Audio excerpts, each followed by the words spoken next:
Today I'm going to be reviewing Impulse at Knoebels. This is a Zierer Tower Speed roller coaster, and it is kind of a Gerstlauer knockoff, but it was actually way more surprising than I thought it would be, which I'll talk about here in a little bit. But let's get right into this review. So when you walk up to Impulse, it actually appears way bigger than it does on video in real life, and that goes for most roller coasters. This ride stands at 98 feet tall and has a 90-degree vertical lift and a 90-degree vertical drop, so it is very unique like that. The day I went, it was a little more crowded than I expected it to be, so I had to wait around 35 to 40 minutes for Impulse, and I got one ride on it. But for my one ride, I actually got front row, so that was always good. When you walk into the station for Impulse, there's something very unique about this ride. They actually have booster seats for kids if they're not tall enough, and I actually got to witness them put one of these on for a kid on my train. So that was pretty cool. Something very interesting I noticed about Impulse. Anyway, you pull your restraint down, and a lot of people don't like these restraints. Personally, I didn't find them to be that bad. I actually didn't mind them at all. Like, they're not my favorite restraint or anything, but they weren't that bad to the point where I was like, they're the worst thing ever or anything. But, you know, anything's better than over-the-shoulder restraints. Anyway, you start your little journey here out of the station. You take a turn to the right. Then you approach the 90-degree vertical lift. And I always love a 90-degree vertical lift. This was so cool. But of course, I was looking straight into the sun, so that's always a downside. Anyway, you get to the top, and then you are going to go down your 98-foot drop. This drop is 90 degrees vertical, and it was awesome. You get some really good airtime on this drop. It is straight down. It feels a lot quicker than it actually looks on video. It is just jolting you down that drop. I didn't like it as much as like Mystery Mines drops or anything, probably because Mystery Mines were enclosed. But this was still really good. This was a solid drop indeed.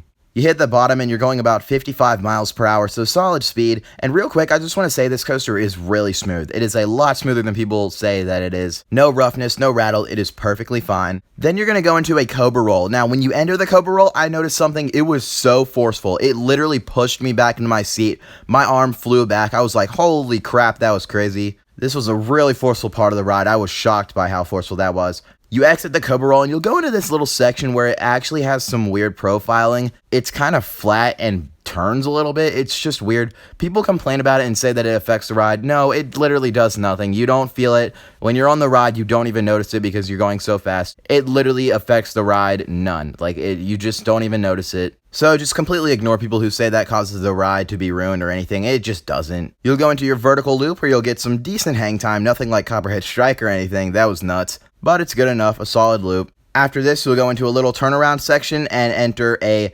helix, which these helixes and turns were actually kind of fun. They weren't as bad as I thought they'd be, but they are not crazy at all. They are nothing special. They're just helixes. After the little twisty section, you're going to go into the final inversion, this really cool inline twist, and it gave some great hang time, and I mean great. It was awesome. It was kind of like a sped up JoJo roll, but not as good. And it was probably my favorite part of the ride. I'm not sure. I really liked that drop too. But then you'll go into the final helix, which is really forceful. This is probably the second most forceful part of the ride, other than that entering of the Cobra roll.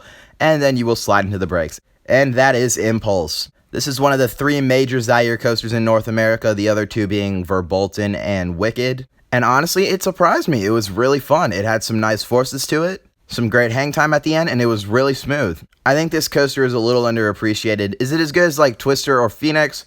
No, not quite. But it is still a really fun ride. So for Impulse's final score, I'm going to be giving it a 6.5 out of 10. Now, for me, how this score system works is if it's a 5 and up, it's good. It's a good ride. It just depends on how high the score is, how good the ride's going to be. If it's 5 and below, it's a bad ride. And how bad the ride is how low the score is going to be. So even if it's a 5, that means it's still a good ride, just not as good as it could be. So the fact that I gave it a 6.5 means that it was a good ride. The only thing is it's just not as crazy as some other coasters out there, and it's a little short. I'm not going to give it a 7 or anything because that would just show that it's like a really good ride, but I think the score was good enough. So that is my Impulse review for today. I want to know your thoughts down in the comment section below on Impulse. I think this was a really fun coaster. Do you agree with other people that it's dumb and one of the stupidest rides in the park? That is one that I will never cling on to, but everyone can have their own opinion. So that is going to be all for today, guys. Thank you for watching, and until next time, coaster fans, I will see you later.